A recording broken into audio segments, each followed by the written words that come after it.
Yeah, hello everyone.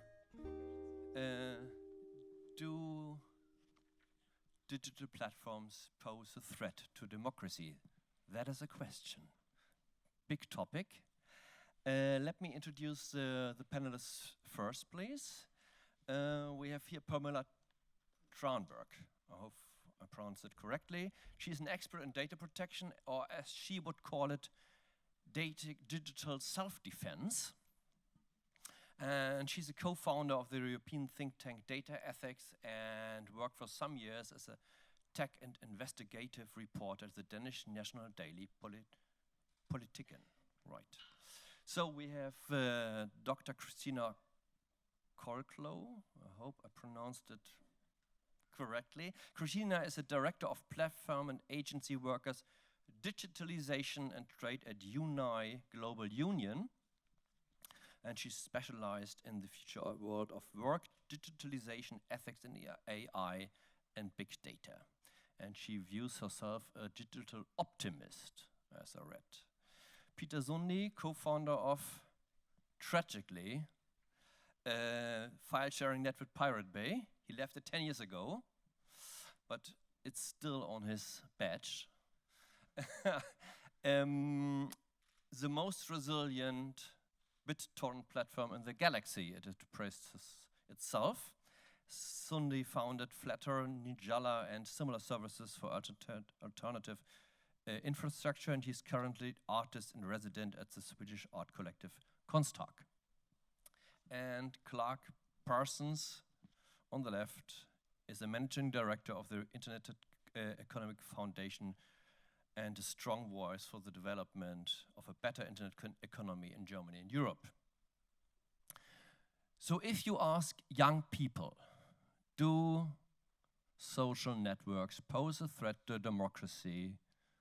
I guess they would say, most of it, no. The threat are people like Peter Voss who wants to curb them. You could see it, the protests here in front of the parliament, when Voss and his comrades tried to interview some kind of copyright protection. So for clearly a strong fraction of young people, the internet is still a hope, not a threat, and they associate it with free speech and free comments. So to get it started here, what is your opinion, what is your position on the topic at hand? Christina, start first, please. Do I have a couple of hours? No, thank you. It's a great honor to be here. So whether young people view the internet as free, I think everybody in this room who's above the age of 35, we've probably done the young people a huge disfavor. We sleepwalked into this current situation. My generation never asked, why is Google for free? Why is Facebook free? Why is Google Translate for free? All of these things. And in my work, I certainly, in a way, almost thank Facebook Cambridge Analytica, because it has helped my quest in discussing what is data. How do we ensure the data democracy? I think one thing, what do people think about in this room when they think about data? Do we agree on what we're talking about? And maybe for my sake, it's information. And as I said to Google once, what's good enough for Google is good enough for me. And I think what we have to start talking about is, how do we increase the access to data? How do we increase the control of data? And how do we stop fetishizing data? Data is the new oil, it's been said numerous times, but you know what? I think it's more like plastic. The more we use, the more we pollute. And I think this is something that we should be discussing, and I look forward to that in the panel.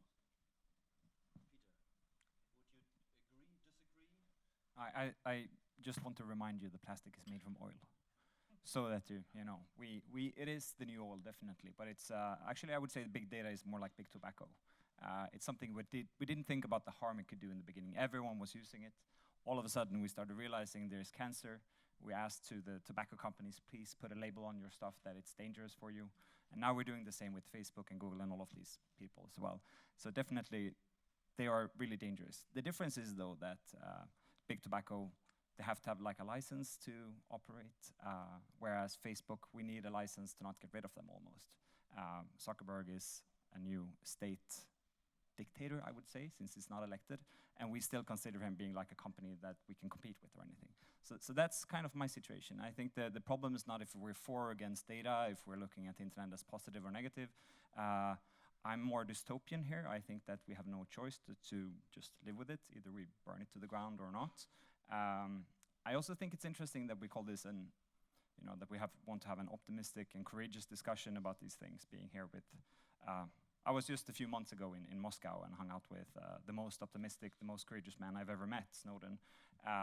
And I'm also sitting here talking just after a person who called him one of the most dangerous people, also trying to enforce the copyright directive, saying it's positive, even though for most people in the world it's definitely not. Pernille, I mean, Google, they shelved it, but they had this mantra, don't be evil. So what happened? How we come that we actually have this kind of question now for a panel? Well, I actually think that social media has helped us in democratizing part of our society.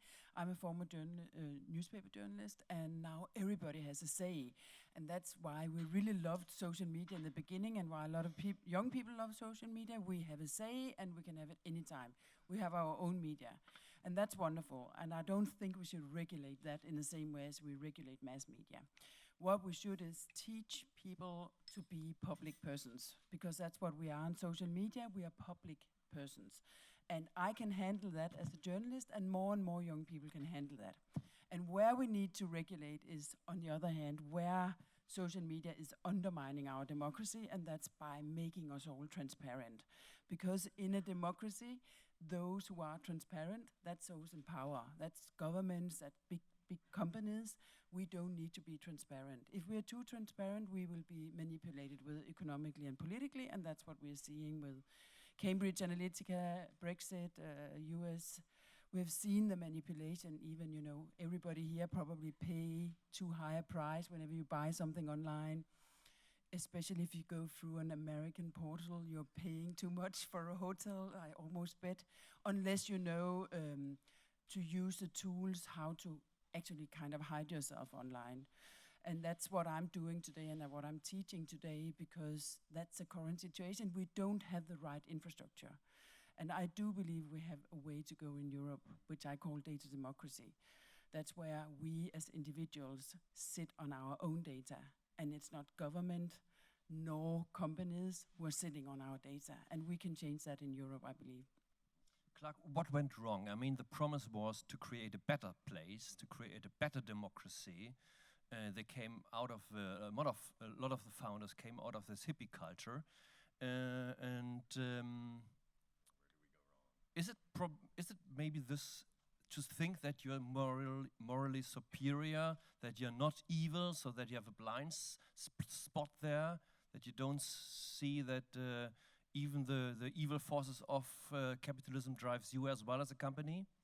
That's an interesting point. There's probably some naivete in there on the part of the founders.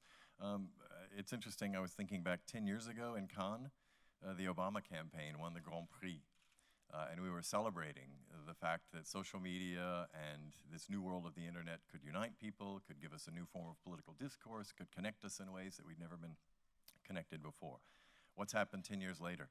I think clearly the power of these platforms in the marketplace. So there's clearly market dominance now happening. We just heard again 75% from this new UN report.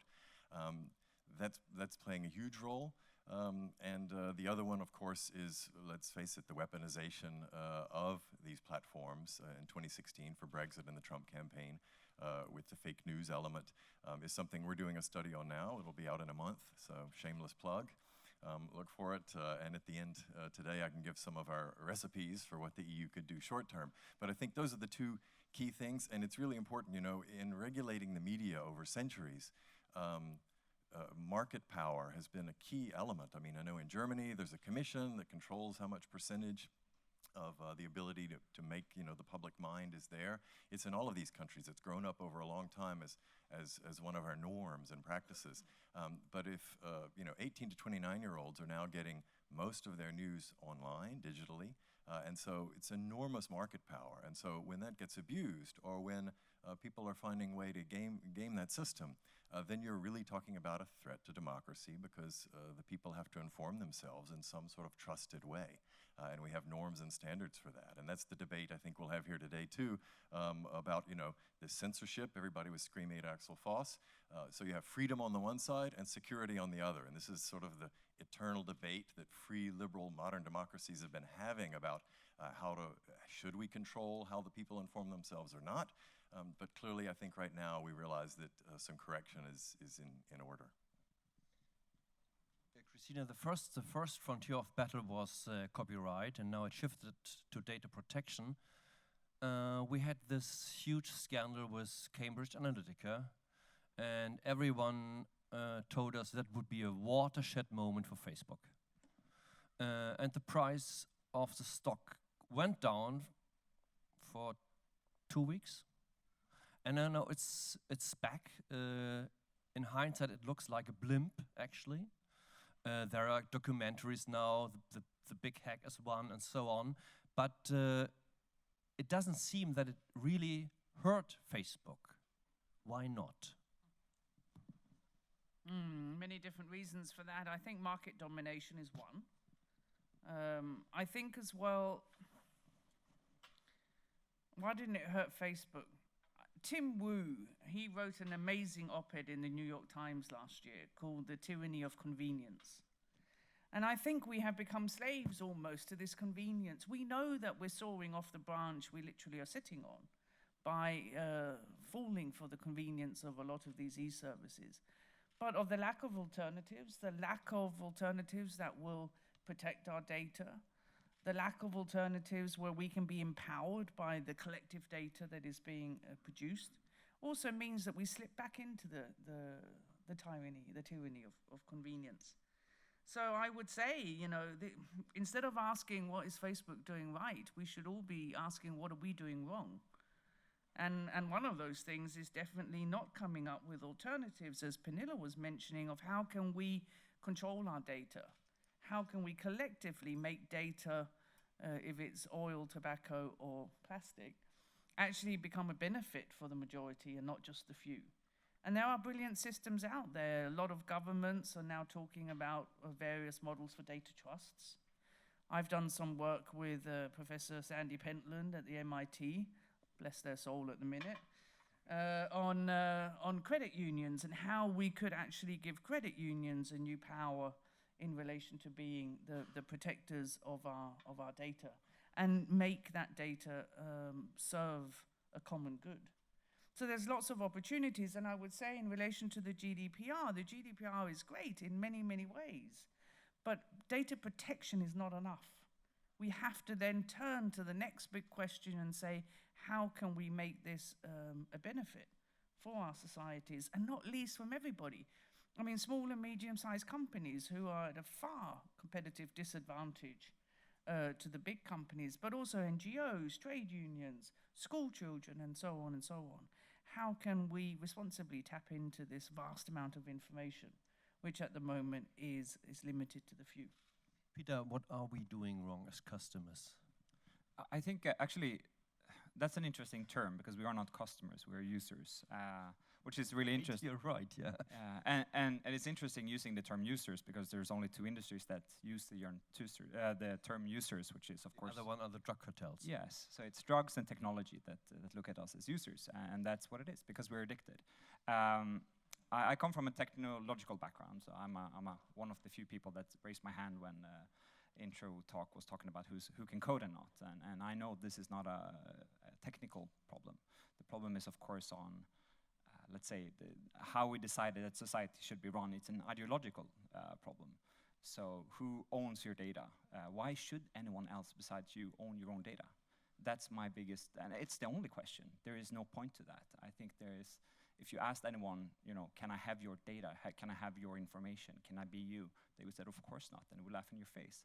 But then, we magically thought that everything is for good. We were, as Clark, we were talking about before, there's some naivety to that, but I want us to be able to be naive. So then it's the job of politicians to make sure that we can be naive.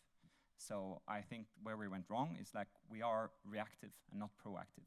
We didn't create a community where we could actually be naive. We didn't create a community where we thought just a few years ahead. If we 15 years ago, when we in my community started talking about we need to make sure that the internet is a human right, we need to make sure that you own your own personal data. If we listened to that, or politicians listened to that discussion back then, instead of calling us pirates and parasites for that matter, we could have actually not be here at all. We could be super happy with having great distributed, federated networks that would be totally perfect, and we could be discussing, other more interesting topics than this very boring topic, which is also one of the problems, is that data is a boring topic. That's why very few people care. And so hot on the other side. Pernille, Christina interestingly compared the tech companies to, or used the term pollution. But this might be the problem, that if Shell or Exxon have a spillover in the ocean, you can see the pollution. And this one is invisible. Is that the key problem, that you don't see why or how we are hurt? Well, of course, that's as we say in journalism, actually. We say that you have to have bodies on the table before anybody reacts, and that's what journalists have been doing for years.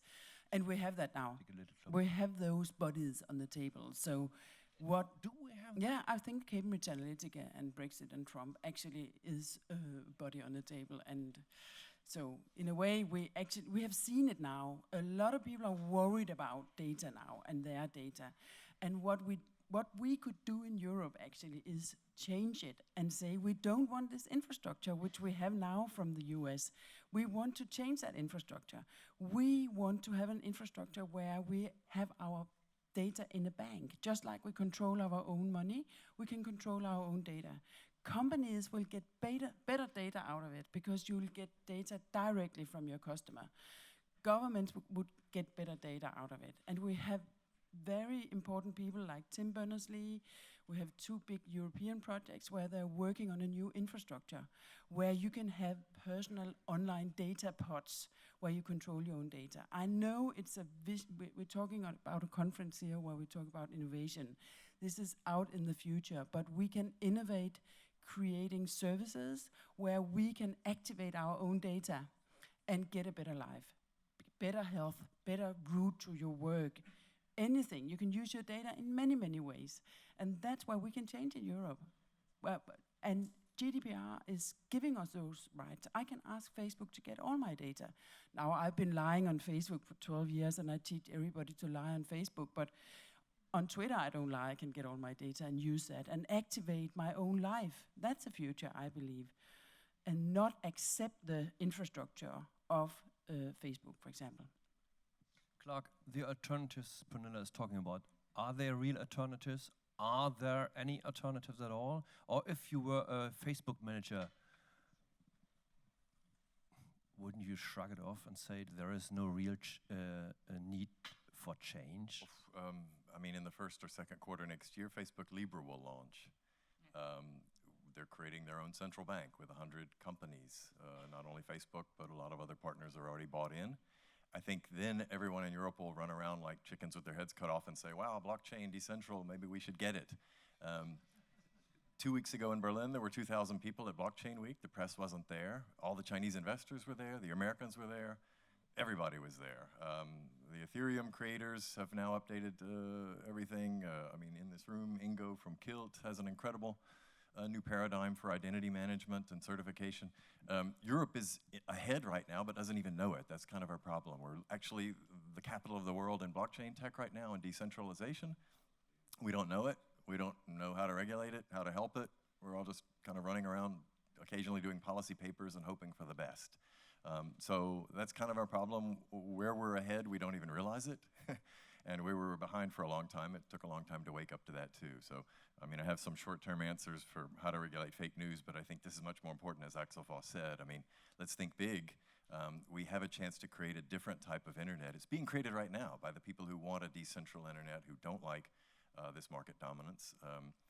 They're all in it for that reason. They all got rich from Bitcoin anyway. It's not the money anymore. So they're in it for the right reason, and Europe is ahead. If we would wake up to it, I think there's a lot that can be done there to revolutionize everything, not only logistics, but how journalism happens, how music is paid for. I mean, everything that, I mean, we lead in gaming and music in Europe anyway. It would serve those industries really well here to accept this paradigm and embrace it and find ways to really push. So that's my speech. If I ask you, Christina, what I should tell my kids, how to behave on Facebook, Twitter, and so on, what would be your advice? What shall I tell them? Don't. Don't do it? Oh no, then they would be the outsiders in school. I mean... No, honestly, no, I really would. I mean, it's not for fun that Reid Hoffman, Mark Zuckerberg, all the rest of them actually do not allow their children to have access to the internet until they're at least 14. Is that so? It is so. So that's not for fun. But I would rather, I want to go back to the significance of why we're discussing this, a threat to democracy. And to all of you, I would ask, just spend a couple of seconds thinking, would you have the job you have today if an algorithm had hired you? Think of your past. Think of the pictures your friends put on Facebook when you were drunk and did silly things and smoking stuff and all that. But it's very true. I mean, in the union world, we actually already have cases now around the world where workers have either been fired because of an algorithm or not hired or all of these things. This is a fundamental attack on our rights to be human. As you were mentioning the new film, The Great Hack, in that film they say at the moment there's 5 companies have 5,000 data points on each and every US voter. They will soon have 70,000. This begs the question, how do we maintain the right to be human and not be seen as a customer, not be seen as an object, not be seen as a result of probability analysis? This is a fundamental threat to our democracies.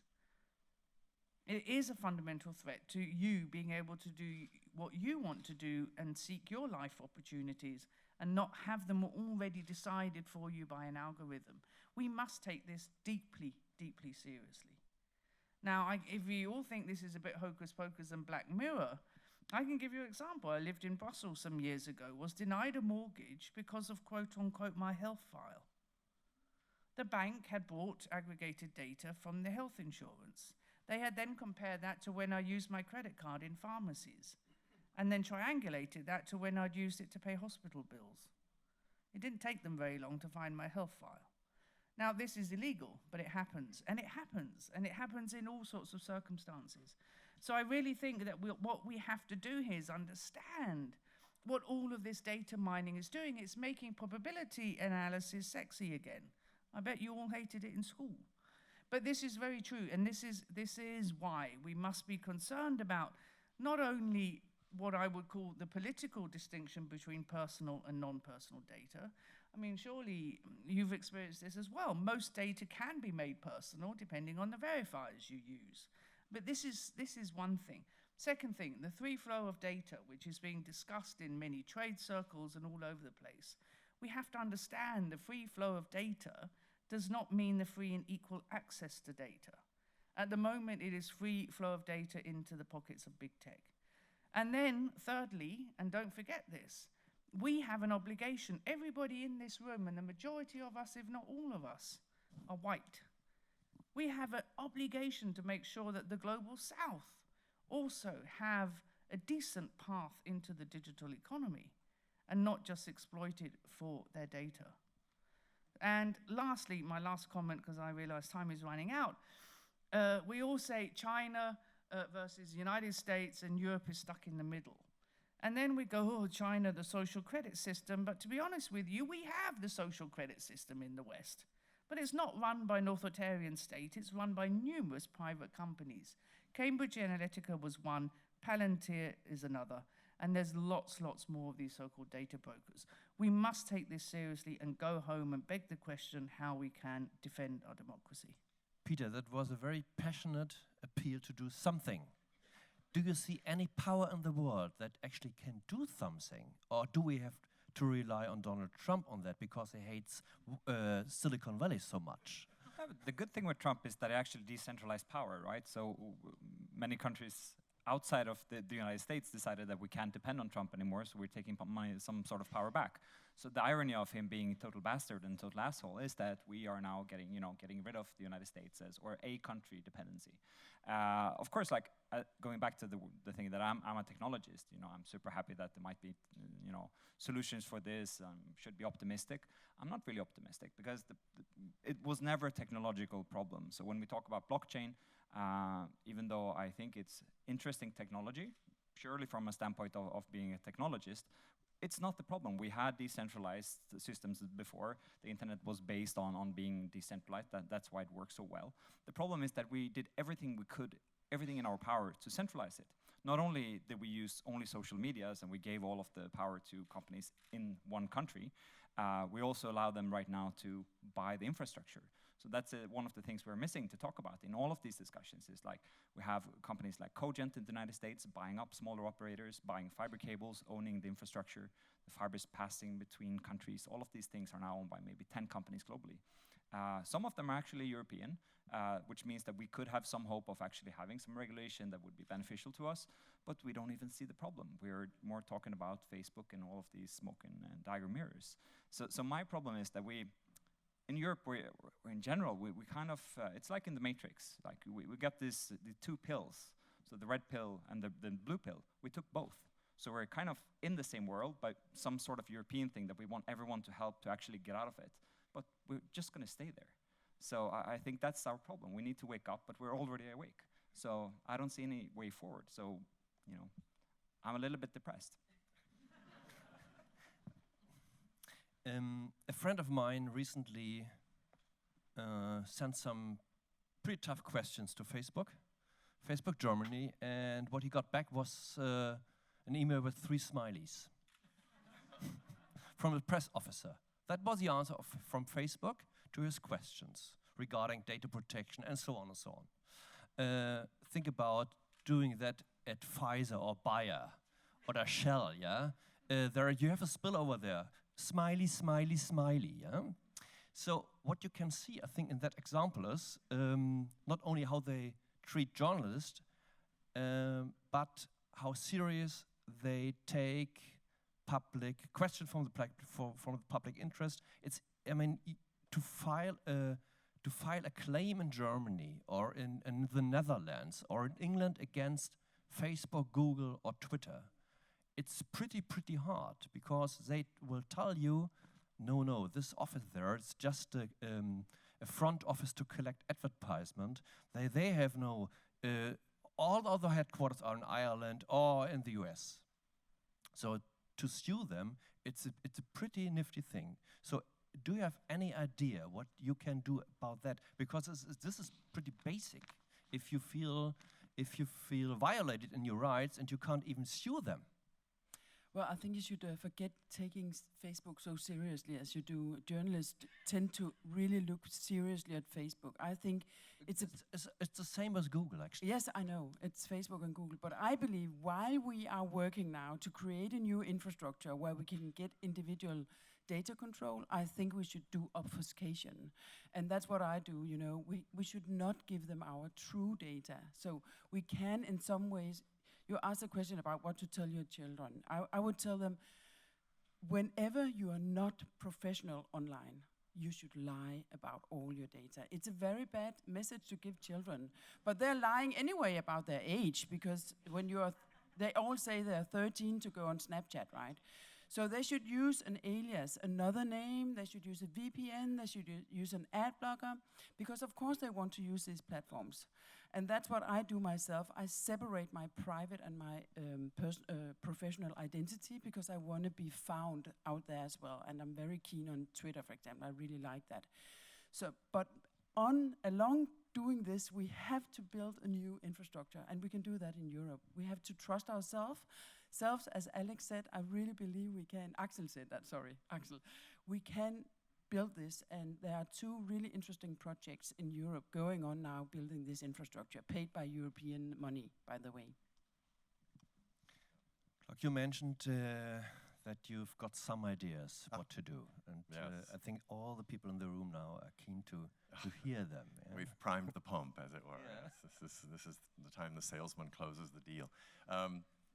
I'll get to them, but first I want to agree with you. Responsibility, the 3 smileys, is we've identified that really as one of the 3. Also in our study, this is the big problem with the platforms right now. Is 1, responsibility. Who do I call if I have a problem or a complaint or I've been defamed, etc. Transparency is a huge one. The algorithms are literally a black box. They consider it their secret sauce. They don't want to share it with anybody. They don't really know what the algorithm is going to spit out in your news feed. And dependability is a huge one. We found in our study there's, in the last 10 years, Facebook has done 70 different updates, either to its newsfeed algorithm or its terms.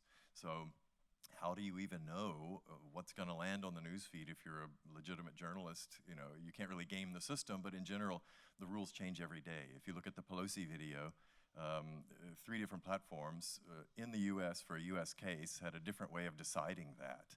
YouTube took it down, Twitter left it up, and Facebook said, well, we'll kind of hide it over here. So we want our community to be able to discuss it, but we don't think it's, you know, so you can see that it's really confusing, even just on a simple case of literally a doctored video that was clearly manipulated. So for us, I'll just do maybe 4 of the quick highlights because we have someone from the Parliament in here. The first one is really a regulation. We obviously need an EU-wide regulation, but we call it self-regulation, if you will. We want to force everybody to the table to get some criteria about fake news and manipulation, and what are these criteria. We know this is, you know, in every country there's different cultural, press, heritage, etc. So it's going to be difficult, but I think we all agree we need something uniform across the EU, and really a regulation, not a guideline, not a we'd like to have it. Another one is, of course, to get online manipulation, make people aware of it at a young age. Finland actually is a great best practice. They have a phrase, they say that digital defense begins with the kindergarten teachers. And they have incredible programs to teach young children how to behave online, how to protect themselves. Ironically, also in the study, we found the people who are most susceptible to believing the fake news and the manipulated stuff are actually older people. Younger people, 18 to 29, they can pretty much separate opinion from fact much more than their elders can, ironically. Obviously, we have to do some guidelines for political advertising. That's a really important thing. That is a state thing, so it's just a guideline. It's not a regulation. You can't do that at the EU level. And then one more thing is to give users more control. We've talked about that today. That's a quick win. Let everybody get in there and tinker with what they're shown and know what some of the criteria are and control them, and maybe even say no, no, no, or forget this about me, what have you. But give users more control over it. I think that would also create a lot more trust in the system. I'm glad that we ended on a more positive note here, yeah? So give a warm applause to the panelists, please, and I think the next one.